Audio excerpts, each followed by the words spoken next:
Dealing over. சல்லி சல்லியாக உடையும் சாம்ராஜ்யம். திமுகவிற்கு தாவும் அதிமுகவின் டாப் தலைகள். அதிமுகவை சேர்ந்த 2 முதல் 3 டாப் தலைகள் திமுக பக்கம் செல்ல முயன்று வருவதாக கூறப்படுகிறது.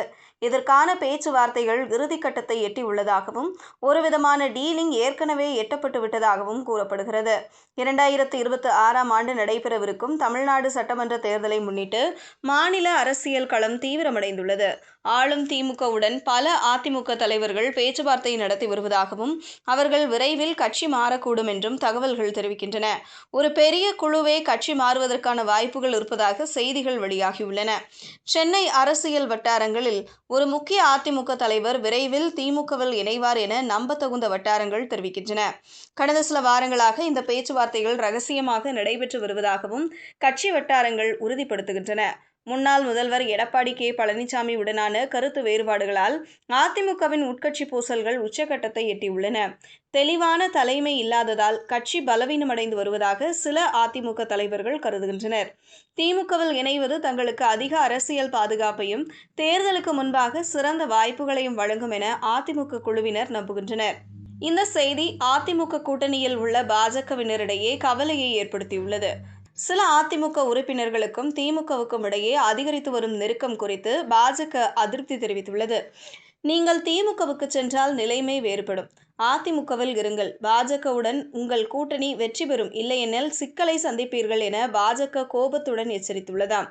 தமிழக அரசியலில் இத்தகைய கட்சி தாவல்கள் புதியவை அல்ல என்றாலும் அதன் தற்போதைய நேரம் முக்கியத்துவம் வாய்ந்தது என்று அரசியல் நோக்கர்கள் கருதுகின்றனர். மாநில தேர்தலுக்கு இன்னும் 6 மாதங்களுக்கும் குறைவாகவே உள்ள நிலையில் இந்த கட்சி மாற்றங்கள் முக்கியத்துவம் பெறக்கூடும்.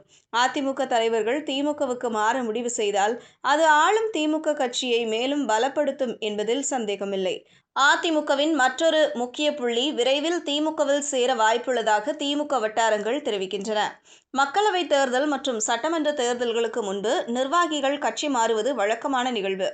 வெற்றி பெறக்கூடிய கட்சியிலும் பெரும்பாலும் ஆளும் கட்சியிலும் இணைவது ஒரு பொதுவான போக்கு. திமுக வட்டாரங்களின் தகவலின்படி இந்த முக்கிய புள்ளி கொங்கு மண்டலத்தைச் சேர்ந்தவர் என்றும் சிலர் அவர் சென்னையைச் சேர்ந்தவர் என்றும் கூறுகின்றனர். அவர் மீது சில வழக்குகள் நிலுவையில் உள்ளதாகவும் பாஜகவுடன் அதிமுக கூட்டணி வைத்ததை அவர் விரும்பவில்லை என்றும் கூறப்படுகிறது. சுமார் 5000 பேருடன் இணைந்து அவர் திமுகவில் இணைய உள்ளதாகவும் இதற்கான இணைப்பு விழா விரைவில் நடைபெறும் என்றும் அறிவிக்கப்பட்டுள்ளது. இவருக்கு வரவிருக்கும் தேர்தலில் போட்டியிட வாய்ப்புகள் வழங்கப்படலாம் என தெரிகிறது. அவர் மாறும் பட்சத்தில் அதிமுகவின் அடித்தளம் பெரிய அளவில் ஆட்டம் காணும் என்று அரசியல் நோக்கர்கள் கருதுகின்றனர். இந்த நகர்வு அதிமுகவின் ஆதரவாளர்கள் மத்தியில் பெரிய தாக்கத்தை ஏற்படுத்தும் என எதிர்பார்க்கப்படுகிறது. இது அதிமுகவுக்கு ஒரு பின்னடைவாக கருதப்படலாம். அரசியல் கட்சிகளின் உறுப்பினர்கள் கட்சி மாறுவது தேர்தலுக்கு முன்பு ஒரு பொதுவான நிகழ்வுதான் என்றாலும் இது கட்சிகளின் பலத்தில் மாற்றங்களை ஏற்படுத்தும் என்பது குறிப்பிடத்தக்கது.